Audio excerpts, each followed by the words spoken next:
زبردستی دھوکے سے مجھے گاؤں لے گئے اور اس لڑکی کو میرے سر پر مسلط کر دیا آپ نے۔ حازم غصے سے پاگل ہو رہا تھا۔ شگفتہ بیگم کے چہرے پر بھی تاثرات سرد تھے۔ اس کی چلاتی ہوئی آواز کمرے میں بیٹھی محمل صاف سن رہی تھی۔ ماموں نے اسے حازم کے کمرے میں بھیج دیا، لیکن گاؤں اور شہر کا فاصلہ اتنا تھا کہ وہ راستے میں ہی جان گئی تھی کہ وہ ان کی زندگیوں میں زبردستی مسلط کی گئی ہے۔ خاص طور پر حازم کی سرخ انگارہ نگاہیں۔ وہ راستے بھر تو خاموش رہا، لیکن گھر آتے ہی باپ سے الجھ پڑا۔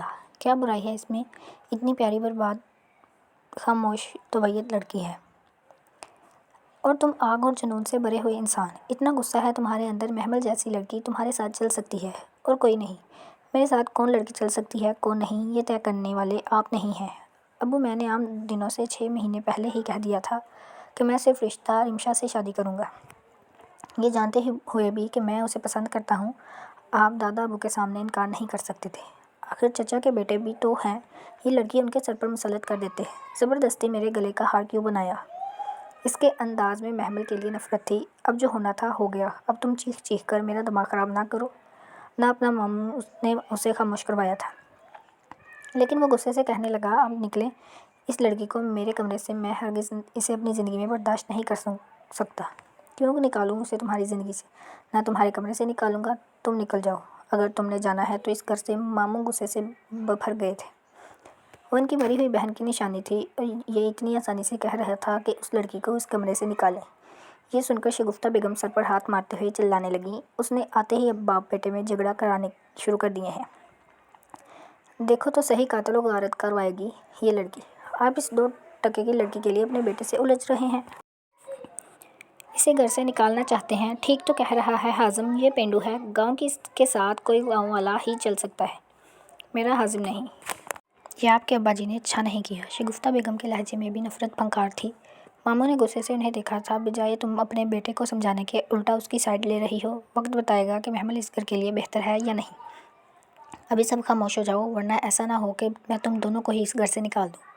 ماموں کی آواز میں تلخی تھی، جبکہ اندر بیٹھی محمل جس کا پورا وجود کانپ رہا تھا، یہ لڑائی جھگڑا، یہ فساد سب اس کی وجہ سے ہو رہا ہے۔ یہ سوچ کر وہ کچھ سوچنے سمجھنے کے قابل نہ رہی۔ نانا ابا، یہ اچھا نہیں کیا آپ نے، زبردستی مجھے ان لوگوں کی زندگی میں شامل کر دیا۔ اب یہ لوگ مجھ سے محبت کرنا تو دور کی بات ہے، شاید میری عزت بھی نہ کریں۔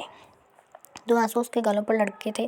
تھوڑی دیر بعد آندھی طوفان صاحب اس شخص کے کمرے میں آیا جو بیڈ کے کونے پر ٹکی بیٹھی تھی۔ اسے دیکھ کر خوف سے تھر تھر کانپنے لگی۔ نہ جانے وہ یہ جنوبی غصہ اس شخص اس سے کیا سلوک کرنے والا ہے، لیکن وہ خاموش تھا، چپ چاپ الماری کے دروازے زوردار انداز میں کھولے اور واش روم میں چلا گیا۔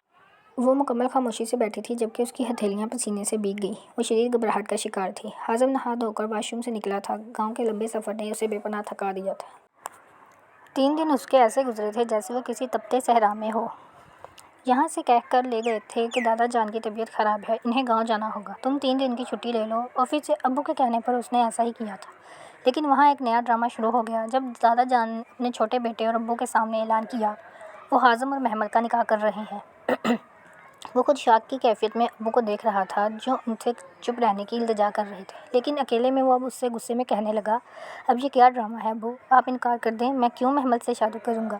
چچا کے بیٹے ہیں، دادا جی سے کہیں کہ وہ ان میں سے کسی ایک کو چارہ بنائیں، مجھے نہیں۔ محمل ان کے ساتھ ہی اچھی لگے گی، آخر اس گاؤں میں پلی بڑی ہے۔ بیٹا، تمہارے دادا جی نے اس خواہش کا اظہار کیا ہے، میں انکار نہیں کر سکتا، ان کی طبیعت ٹھیک نہیں رہتی، تم میری بات مان لو، اگر میرے بیٹے ہو تو۔ وہ اس محبتوں کے واسطے دینے لگے۔ حازم نے لمبے انچ لیے، جبکہ شگفتہ بیگم کا بھی پارا آسمان کو چھو رہا تھا، لیکن دیوانی رقیہ بڑے مزے سے انہیں دیکھ رہی تھی۔ وہ سمجھ گئی تھی کہ دونوں ماں بیٹے اس رشتے پر قطعاً راضی نہیں ہیں۔ ابھی کوئی تماشا کھڑا ہو جائے گا، لیکن کوئی تماشا نہ ہوا۔ حازم باپ کے سامنے مجبور ہو گیا۔ محمل جو یہ سمجھ رہی تھی کہ بڑے ماموں اپنے بیٹے کو لے کر آ رہے ہیں، اسے رخصت کروا کر اپنے ساتھ لے جائیں گے، تب سے وہ عجیب شرم و حیا میں لپٹی ہوئی تھی۔ حازم کو اس نے صرف ایک دفعہ ہی دیکھا تھا، لیکن لمبا چوڑا قد، خوبرو نوجوان، وجاہت سے بھرپور، سراپا وہ کسی بھی خواب بن سکتا تھا۔ وہ خوش تھی، نانا ابا نے اس کے لیے ایک اچھا فیصلہ کیا ہے، لیکن نہیں جانتی تھی کہ مقابل کے جذبات نفرت سے بھرے ہوں گے۔ پورے راستے وہ خاموش رہا، ماتھے پر شکنیں ڈالے، چپ چاپ ڈرائیونگ کرتا رہا۔ گھر آ کر غصے کا غبار نکالا۔ ابھی رات کا 1 بجنے والا تھا۔ حازم کے رویے نے اسے خوف میں مبتلا کر دیا۔ تبھی وہ اٹھ کر باہر جانے لگی کہ وہ چلایا تھا، کہاں جا رہی ہو؟ میں اس کی بلند آواز میں گھبرا گئی۔ جی میں وہ باہر جا رہی ہوں۔ کیوں؟ کس خوشی میں؟ کیا پھر سے کوئی نیا تماشا لگوانا ہے تاکہ ابو تمہیں باہر دیکھ لیں اور مجھے ذلیل کریں؟ چپ چاپ سو جاؤ یہاں پر۔ اس نے غصے سے اسے جھڑک دیا۔ وہ جاتی جاتی پلٹ کر واپس وہیں کونے میں آ کر بیٹھ گئی۔ جان گئی تھی کہ بڑا سرد مزاج انسان ہے، اور سب سے زیادہ قیامت تو یہ سوچ کر گزری تھی کہ وہ اس کی نظروں میں ناپسندیدہ ہے، جبکہ وہ تو کسی اور سے شادی کرنے کی خواہش رکھتا تھا۔ یہ سوچ کر اسے اور رونا آ رہا تھا۔ حازم کو صبح آفس جانے کی جلدی تھی۔ اس نے الماری کھولی، سارے کپڑے بنا استری کے بڑے پڑے تھے۔ محمل جو ان سب کے اٹھنے سے پہلے ہی اٹھ گئی تھی، اب نہ جانے گھر کے کس کونے میں چھپی بیٹھی تھی۔ جبکہ وہ استری کے کپڑے لیے ماں کے کمرے میں آیا۔ یہ کپڑے استری کریں، جلدی 3 دن بعد آفس جاؤں گا، یہ سب ابو کی وجہ سے ہوا ہے۔ فالتو میں ہی چھٹیاں لے لیں میں نے اور اپنا ہی اتنا بڑا نقصان کیا۔ اس کے لہجے میں طنز تھا۔ ابو اس کی بات کو نظر انداز کیے چائے کے گھونٹ بھرتے رہے، ساتھ ہی اخبار انہوں نے منہ کے آگے کر لیا۔ صبح صبح محمل نے ہی انہیں چائے بنا کر دی۔ شگفتہ بیگم خود تھکن کا شکار ہو رہی تھیں۔ انگڑائی لیتے ہوئے کہنے لگی، ارے بھائی، میری ہمت نہیں استری کرنے کی، آ گئی ہے نا تمہاری بیوی، اس گھر میں ابو سے ہی کام دو اپنے۔ وہ تنفر سے کہہ رہی تھی۔ محمل کو چھپنے کے لیے کچن میں ہی ٹھکانہ ملا تھا، لیکن ان کی آوازیں اتنی بلند تھیں کہ بآسانی سن سکتی تھی۔ 3 کمروں پر مشتمل یہ گھر زیادہ بڑا تو نہیں، لیکن بہت اچھے سے ڈیکوریٹ کیا ہوا تھا۔ یہ اور بات تھی کہ نہ سلیقہ تھا اور نہ ہی صفائی کا نام و نشان، تبھی تو ہر چیز بکھری ہوئی تھی۔ اس نے کچن کی حالت دیکھی جو ابتر ہو رہی تھی۔ حالانکہ گھر میں رہنے والے صرف 3 نفوس تھے، لیکن پھر بھی ایسے لگ رہا تھا جیسے سالوں سے یہاں صفائی نہ کی گئی ہو۔ حازم لب بینچتا ہو اپنے کمرے میں چلا گیا، جبکہ ماموں نے محمل کو آواز لگائی تھی اس کے کپڑے پریس کرنے کے لیے۔ اس نے 2 منٹ میں ہی کپڑے پریس کر کے اس کے سامنے رکھ دیے۔ جب وہ نہا کر واپس آیا تو کپڑے سلیقے سے استری کیے ہوئے بیڈ پر پڑے تھے۔ جلدی سے تیار ہو کر وہ غصے میں بنا ناشتہ کیے ہی آفس چلا گیا۔ لو میرا بیٹا بغیر ناشتے کے ہی آفس چلا گیا، سارا دن بھوکا رہے گا، کیا ضرورت تھی آپ کو یہ سب کرنے کی؟ اب کتنا خون جل رہا ہوگا اس کا، اس لڑکی کی وجہ سے۔ وہ نفرت سے محمل کو دیکھ رہی تھی جو ذلت سے زمین پر گری جا رہی تھی۔ شگفتہ بیگم، تم زیادہ بے معنی گفتگو نہ کرو، میں نے بہت سوچ سمجھ کر محمل کو اس ساتھ رشتے میں باندھا ہے، آج نہیں تو کل تمہیں خود اس بات کا احساس ہو جائے گا۔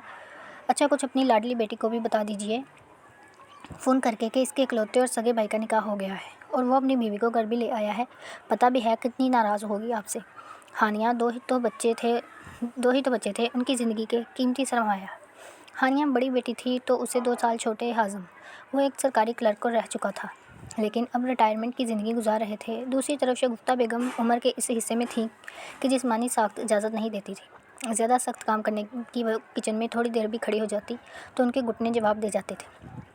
لیکن حازم کی شادی وہ بہت دھوم دھام سے کسی اچھے گھرانے میں کرنا چاہتی تھی، لیکن انہیں کیا معلوم تھا کہ ان کے شوہر گاؤں لے جا کر انہیں دھوکے سے یوں بیوقوف بنائیں گے کہ وہ اپنی یتیم بانجی کو حازم کی دلہن بنا کر اس گھر میں لے آئیں۔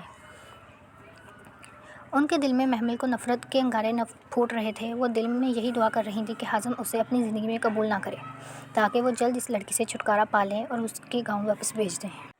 محمل کا وہ صرف ایک ہی بیگ تھا جو وہ ساتھ لے کر آئی تھی، جس میں اس کے کپڑے تھے، ماں کا دیا ہوا ایک سونے کا سیٹ جو وہ مرنے سے پہلے نانا ابا کے حوالے کر گئی تھی، اور کچھ بھی اس کے پاس نہیں تھا۔ نانا ابا نے بہت سوچ سمجھ کر اس کی زندگی کا فیصلہ کیا۔ چچا کے دونوں بیٹے عمیر اور اصغر، جنہوں نے صرف میٹرک تک تعلیم حاصل کی تھی، دونوں کے اندر گاؤں کی جاہلانہ خیالات اور فرسودہ روایات بھرے پڑے تھے۔ ان کے دستور تھا کہ ذرا سی بات پر عورتوں پر ہاتھ اٹھانا، انہیں وحشیوں کی طرف مارنا۔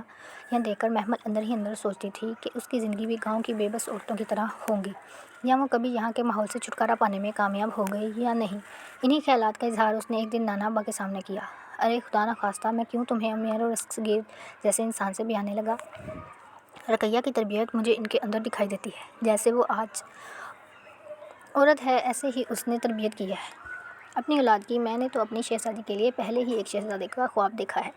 یہ سن کر وہ حیران رہ گئی، پھر مسکراتے ہوئے کہنے لگی، ایسا کوئی شہزادہ نہیں ہوگا میرے لیے، آپ جانتے نہیں ہیں، یتیم لڑکیاں اکثر ہی نصیب کی کھوٹی نکلتی ہیں۔ اس کے لہجے میں درد تھا۔ نانا ابا مسکرا دیے۔ نہیں، میری بیٹی کا نصیب بہت شاندار ہوگا، تیری شادی تو میں تیرے بڑے ماموں کے بیٹے حازم سے طے کر چکا ہوں، بچپن سے ہی تجھے پریشان ہونے کی ضرورت نہیں، میں تجھے کبھی بھی ایسے ماحول میں ساری زندگی نہیں گزارنے دوں گا۔ نانا ابا کے انکشاف پر اسے خوشگوار حیرت میں مبتلا کر دیا، اور تب سے ہی وہ حازم کے خواب دیکھنے لگی۔ ایک نہ ایک دن وہ آئے گا، اسے اپنے ساتھ لے جائے گا۔ جب سے وہ بڑی خوش رہنے لگی تھی، لیکن اس خوشی کا اختتام ہو گیا تھا۔ حازم سے نکاح کے بعد اسے پتہ چل گیا کہ ان لوگوں کی زندگی میں اس کا مقام کیا ہے۔ تبھی تو اس گھر میں ایسے رہ رہی تھی جیسے وہ کوئی چور ہو، سب سے چھپتی پھر رہی تھی، خاص طور پر شگفتہ بیگم کے سامنے آنے سے تو گریز ہی کرتی تھی۔ اسے کچن میں مصروف دیکھ کر ماموں نے بڑے پیار سے اسے اپنے پاس بلایا۔ دیکھو بیٹا، میں تمہیں اس گھر میں اس لیے بیاہ کر لایا ہوں، تم بڑی سمجھدار اور سلیقہ شعور لڑکی ہو۔ تمہاری مامی بیمار رہتی ہیں، اس لیے اس گھر کی ذمہ داری اب تمہارے اوپر ہے۔ تمہیں اپنی بیٹی بنا کر لایا ہوں۔ یہاں حازم کے رویے کی فکر نہ کرو، وہ خود ہی چند دنوں میں ٹھیک ہو جائے گا۔ غصے کا تیز ہے لیکن دل کا بہت نرم اور میٹھا ہے۔ وہ ماموں کے سامنے سر جھکائے بیٹھی تھی جبکہ شگفتہ بیگم کے چہرے پر غصے بھرے تاثرات تھے۔ لو، آپ اتنی باتیں کر رہے ہیں، یہاں آپ کا بیٹا اسے گھر سے نکالنے کا کہہ گیا ہے۔ وہ تو اسے اپنے کمرے میں ہی برداشت نہیں کر رہا، کس کی ہمت نہیں کہ وہ محمل کو گھر سے نکال سکے۔ ماموں کی آواز میں گرج تھی، وہ خاموش ہو گئیں۔ لیکن محمل نے سوچ لیا تھا کہ وہ ہرگز اپنی طرف سے ماموں کو کوئی شکایت کا موقع نہیں دے گی۔ جہاں تک ممکن ہوگا وہ اپنے آپ کو مصروف رکھے گی۔ نانا بنے آنکھوں میں امید اور خواب سجا کر اسے یہاں بھیجا ہے۔ وہ حازم کے ساتھ ایک نئی دنیا بسانے جا رہی ہے، لیکن محمل کی آنکھوں کے خواب کچی کچی ہو گئے تھے۔ وہ شام کو آفس سے گھر آیا تو پورے کمرے کی حالت ہی بدلی ہوئی تھی۔ ہر چیز کی سیٹنگ چینج، اوپر سے الماری کھولی تو کپڑوں کی ترتیب بھی بدلی ہوئی۔ محمل نے اس کے سارے کپڑے استری کر کے الماری میں رکھ دیے تھے تاکہ روز روز پریس نہ کرنے پڑیں۔ جوتے ریک میں رکھ دیے بھی کمرے کی حالت بہتر کر دی۔ لیکن یہ دیکھ کر حازم کا غصہ آسمان پر پہنچ گیا۔ وہ کمرے میں آئی تھی اسے چائے دینے کیونکہ اس نے سب کے لیے بنائی تھی، لیکن حازم حقارت سے اسے دیکھتا اس پر چلانے لگا، بڑی ڈیٹ لڑکی ہو تم، زبردستی میرے سر پر مسلط ہو گئی اور اب میری چیزوں پر حق جتا رہی ہو۔ کس نے کہا تھا تم سے یہ سب کرنے کو؟ اس کی آنکھیں لال انگارہ ہو رہی تھیں۔ محمل خاموش نظریں جھکائے کھڑی رہی۔ اس نے تو اپنی طرف سے خوب محنت کر کے اس کا کمرہ سنوارا، لیکن حازم نے غصے میں اسے جھڑک دیا۔ آئندہ اپنے کام سے کام رکھنا، میری چیزوں کو ہاتھ لگانے کی ضرورت نہیں۔ وہ چائے رکھ کر پلٹ گئی، حالانکہ نازک دل اندر سے کانپ رہا تھا۔ آج تک ایسے نفرت بھرے لہجے میں کسی نے اس سے بات نہیں کی تھی۔ وہ لاؤنج میں آئی تو شگفتہ بیگم نحوست سے اسے کہنے لگی، زبردستی کے رشتے کو کوئی دل سے قبول نہیں کرتا۔ میرا حازم تو اپنے کپڑے بھی سوچ سمجھ کر سلیکٹ کرتا ہے۔ وہ یہ بات ماموں کی غیر موجودگی میں کر رہی تھی۔ محمل خاموش رہی۔ مامی، رات کے کھانے میں کیا بناؤں؟ اس کی آواز بڑی دھیمی تھی۔ وہ بھی اندر سے حیران رہ گئی، اتنے کڑوے لہجے پر بھی اس کی آواز میں بڑی نرمی اور احترام تھا۔ میں کیا بتاؤں بھائی، اپنے ماموں سے ہی پوچھ لو، وہی کھانے میں ہزار نخرے کرتے ہیں۔ ویسے بھی تو وہ تمہیں اپنی خدمت گزاری کے لیے لے کر آئے ہیں۔ وہ ٹانگیں پسار کر صوفے پر لیٹ گئی۔ آج پورا دن آرام کیا، ہلکا بھی پانی نہ پیا تھا۔ رات کو اس نے ایسا کھانا بنایا کہ ماموں کی تعریفیں کیے بنا نہ رہ سکے، جبکہ حازم غصے میں نہ جانے کہاں باہر چلا گیا تھا۔ وہ مانی و ویلا کر رہی تھی، ارے میرے بچے نے نہ صبح ناشتہ کیا اور نہ کھانا بھی نہیں کھایا، نہ جانے کب تک اسے یہ سب سہنا ہوگا۔ محمل اندر ہی اندر چور سی بن گئی تھی، جیسے اپنے آپ کو ان سب کا ذمہ دار سمجھ نہیں ہو۔ ماموں لاپرواہی سے کہنے لگے، ہوٹلنگ کا شوق چڑھا گیا ہے نوابزادے کو، تمہاری سستی نے پکانے کی عادت نہ اسے یہ لت لگائی ہے۔ بیٹھا ہوگا اپنے کسی دوست کے ساتھ ہوٹل پر، تم یہاں پریشانی سے شور مچا رہی ہو۔ ماموں اور ان کی ایسے ہی کھٹپٹ چلتی رہتی تھی۔ محمل ہونٹ دبا کر مسکرائی تھی۔ کچن سے فارغ ہو کر بیڈ روم میں آئی تو اس کے کپڑے دیکھ کر بے تیار ہنسی آ گئی۔ شرٹ زمین پر تو بنیان بیڈ پر پڑا تھا، اوپر سے جوتے بھی ادھر ادھر بکھرے پڑے تھے۔ بڑا ہی لاپرواہ انسان ہے، وہ جلاتے ہوئے بولی۔ اس کی ساری چیزیں سمیٹ کر رکھ ہی رہی تھی۔ حازم نہیں، محمل سے اپنی نفرت اور بیزاری پہلے ہی دن واضح کر دی تھی۔ وہ کسی بھی طرح اسے اپنی زندگی میں جگہ دینے کو تیار نہیں تھا۔ پورا دن وہ کچن میں اور گھر کے کاموں میں گزار دیتی، لیکن رات اس کے لیے گزارنا بہت مشکل ہو جاتا۔ یہ احساس کہ وہ اس کمرے میں ایک ناپسندیدہ وجود بن کر رہ رہی ہے، دن رات اسے رنجیدہ کیے رکھتا۔ حازم اس سے بات کرنا تو دور کی بات، اگر وہ اس کی کسی چیز کو ہاتھ بھی لگا دیتی تو بری طرح بفر جاتا۔ حالانکہ یہ چیز اس نے تسلیم کر لی تھی، لیکن صرف دل ہی دل میں، کہ پہلے جو الماری ہر وقت بے ترتیب رہتی تھی، اسے شرٹ پینٹ نکالنے میں آدھا گھنٹہ لگ جاتا تھا، لیکن اب سارے کپڑے سلیقے سے الماری میں رکھے ہوتے۔ موزوں سے دراز بھرا ہوتا تھا، اسے کسی چیز کو تلاش کرنے میں کوئی پریشانی نہ ہوتی۔ کبھی ناشتہ کرتا تو کبھی بغیر ناشتے کے آفس چلا جاتا۔ 2 مہینے ہونے والے تھے محمل کو اس گھر میں، لیکن ابھی تک حازم اور شگفتہ بیگم کا رویہ اس کے ساتھ ٹھیک نہ ہوا، جبکہ ماموں اس کا بہت خیال رکھتے۔ کسی بھی چیز کی پریشانی ہوتی یا کوئی چیز کم ہوتی تو وہ ماموں سے کہہ دیتی۔ وہ سارا دن گھر پر ہی ہوتے تھے۔ ہر مہینے کی پہلی تاریخ پر ان کی پینشن ملتی۔ دوسری طرف حازم تھا جو رمشا کے پیچھے دیوانہ تھا۔ یہ لڑکی رمشا حسن جو 3 مہینے پہلے ہی اس آفس میں آئی تھی، اتنی ماڈرن اور خوبصورت کہ سب لڑکے اسے دیکھ کر ٹھنڈی آہیں بھرتے، لیکن وہ کسی کو منہ نہ لگاتی۔ لیکن حازم سے اس کی دوستی ہو گئی اور وہ اس سے شادی کے خواب دیکھنے لگا۔ رمشا بھی اسے دیکھ کر مسکراتی، کہیں نہ کہیں دونوں کے ساتھ دلی تعلقات جڑ گئے۔ تبھی تو ایک ساتھ زندگی گزارنے کے خواب دیکھ رہے تھے، لیکن حازم کو معلوم نہیں تھا کہ ابو اس کے ساتھ یوں زبردستی کریں گے، اس کی شادی ہی کر دیں گے۔ اب وہ رمشا کو کیا کہے گا، یہ سوچ کر وہ پریشان تھا۔ آج کل ویسے ہی خاموش رہنے لگا تھا۔ آفس میں جب بھی رمشا اس کی ٹیبل پر آتی تو وہ فوراً خوش ہو جاتا، لیکن یہ خیال آنے کے بعد کہ ابو اس کی شادی کر چکے ہیں، وہ لڑکی اس کے سر پر مسلط ہو گئی ہے، یہ احساس اسے رنجیدہ کر دیتا۔ وہ چاہ رہا تھا کہ کسی طرح اس لڑکی کو واپس گاؤں بھجوا دے، کوئی نہ کوئی تو طریقہ سوچنا پڑے گا۔ وہ ہر روز اس بات پر غور کرتا، لیکن ابھی تک اسے کوئی حل نہ نظر آیا، بلکہ وہ لڑکی جو زبردستی اس کی بیوی بن کر اس کی زندگی میں آ گئی تھی، بڑی چالاکی سے اب اس گھر میں جگہ بنانے میں بھی کامیاب ہو گئی تھی۔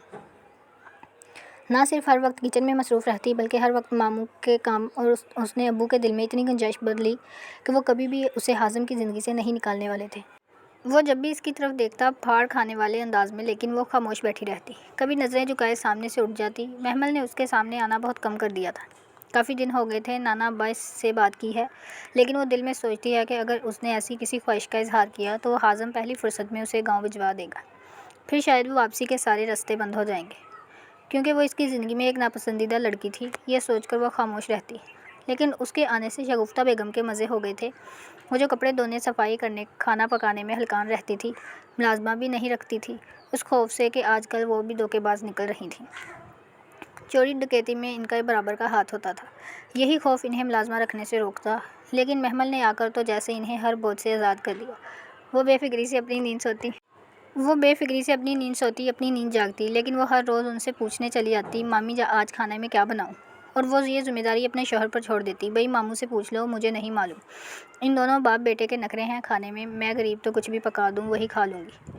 ان کی پسند کے مطابق وہ کھانا بنا کر ٹیبل پر لگا دیتی۔ پھر ایک دن مامی نے اس سے باتیں سنائی تھی، حازم اتنی دیر سے گھر آتا، کیا تم اسے کھانا وغیرہ نہیں پوچھتی ہو؟ وہ تو اس خیال سے نہیں جاگتی تھی کہ حازم کو غصہ آئے گا اسے اپنا انتظار کرتا دیکھ کر، لیکن شگفتہ بیگم نے اسے کھری کھری سنائی، بیٹا ہے وہ میرا جان سے بھی پیارا، اکلوتی اولاد، اگر میں اپنی بیماری کی وجہ سے جاگ نہیں پاتی تو تمہارے اوپر یہ ذمہ داری ہے، تم اس کا کھانے پینے کا خیال رکھو، بیوی بن کر اس گھر میں آ گئی ہو تو بیوی کا فرض بھی پورا کرو۔ شگفتہ بیگم نے اسے شرمندگی میں ڈال دیا، اسی لیے وہ اس رات لاؤنج میں بیٹھ کر اس کا انتظار کر رہی تھی۔ 11 بج گئے تب کہیں جا کر وہ گھر آیا، اسے نظر انداز کرتا ہوا سیدھا کمرے میں گیا تھا، ٹائی کی ناٹ ڈھیلی کرتا اپنے کپڑے نکال کر واش روم میں چلا گیا، جبکہ وہ پیچھے انگلیاں چٹکھاتی رہ گئی، اسے بات کرنے کی بھی ہمت نہ ہوتی تھی، اتنا غصیلا اور بدمزاج انسان تھا۔ جیسے ہی کپڑے تبدیل کر کے آیا، اسے انتظار میں کھڑے دیکھ کر اس نے پوچھا، کیوں میرے سر پر سوار ہو؟ اس کے سرد لہجے پر وہ ہچکچائی تھی۔ وہ کھانا لاؤں آپ کے لیے؟ اس نے نرم لہجے میں اور دھیما رکھا، کوئی ضرورت نہیں ہے مجھے تمہاری خدمت کی، آئندہ مجھ سے پوچھنے کی حماقت نہ کرنا۔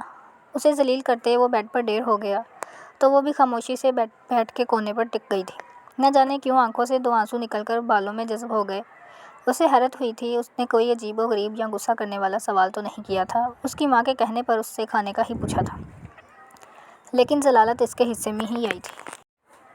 محمل جو اداسیوں میں ڈوبی ہوئی تھی، اس خوف سے نانا ابا سے ملنے بھی نہ جاتی، کہیں مامی اور حازم کے دباؤ میں آ کر ماموں اسے لینے نہ آئے اور ہمیشہ کے لیے وہ گاؤں کی زندگی اس کا مقدر بن جائے۔ وہ جاہلانہ ماحول جس سے وہ دور بھاگتی تھی، لیکن شاید قدرت خود اس کے لیے راستہ بنا رہی تھی۔ اس دن جب مامی کی طبیعت بہت خراب ہوئی تو وہ بالکل بھی بستر پر لگ گئی، ڈاکٹر کو ماموں گھر ہی لے آئے، لیکن وہ پوری طرح سے ان کا خیال رکھ رہی تھی، انہیں وقت پر دوا دینا، سوپ بنا کر دینا، کبھی دلیا تو کبھی یخنی۔ ایسی توجہ تو انہیں پہلے کبھی نہ ملی تھی، حالانکہ ان کی بیٹی ہانیہ، وہ بھی گھر کے کام کرنے میں طاق نہ تھی، جب اس کی شادی نہ ہوئی تھی تب بھی کبھی انہیں آرام نہ ملا تھا، اور بیماری کے باوجود بھی وہ کام کرتی رہتی تھی، لیکن اب ہانیہ نے انہیں اتنا آرام دیا کہ وہ بہت سکون محسوس کر رہی تھی۔ نہ جانے کیوں یہ لڑکی اب اتنی بری نہ لگ رہی ہے، ورنہ حازم کے غصے کو دیکھ کر وہ یہ سوچنے پر مجبور تھی کہ جلدی ہی اس لڑکی کو اس کی زندگی سے نکال دیں گی، لیکن اب ان کا رویہ بدل رہا تھا۔ اتنی خاموش طبیعت اور سلیقہ شمار لڑکی تھی، اس کی زبان سے کبھی فالتو الفاظ ادا ہی نہ ہوتے۔ حازم نے اس کو بھی ماں کی خراب طبیعت کا پتہ چل گیا تھا، تب بھی وہ آفس سے آتے ہی سیدھا آئین کے پاس چلا آیا۔ وہ جو ہمیشہ سر پر کپڑا باندھے ابتر حالت میں بستر پر پڑی ہوتی تھی، لیکن آج صاف ستھرے بستر اور پرسکون کمرے میں لیٹی ہوئی تھی، نہ سائڈ ٹیبل پر دوائیاں بکھری تھیں اور نہ ہی بے ترتیبی۔ محمل کچن میں کھڑی ان کے لیے سوپ بنا رہی تھی جو رات کو انہیں دینا تھا۔ دوائیوں کے ساتھ شگفتہ بیگم بھی بیٹے کو دیکھ کر فوراً اٹھ کر بیٹھ گئیں۔ طبیعت ٹھیک ہے آپ کی؟ کہیں تو ڈاکٹر کے پاس لے چلتا ہوں۔ ارے نہیں بیٹا، بالکل ٹھیک ہوں، کل تو بخار ہوا تھا اور آج طبیعت بہت بہتر ہے، بھلی چنگی ہوں۔ محمل نے اتنا خیال رکھا ہے کہ بس جلد ہی بستر چھوڑ دیا میں نے، ورنہ ایک ہفتے اٹھنے کی ہمت نہ ہوتی۔ ماں کے منہ سے اس لڑکی کی تعریف سن کر وہ خاموش ہوا تھا، تھوڑی دیر بعد اٹھ کر اپنے کمرے میں آ گیا۔ تھوڑی دیر بعد وہ ان کے لیے سوپ لے کر آئی جو بہت ہی ٹیسٹی بنا ہوا تھا۔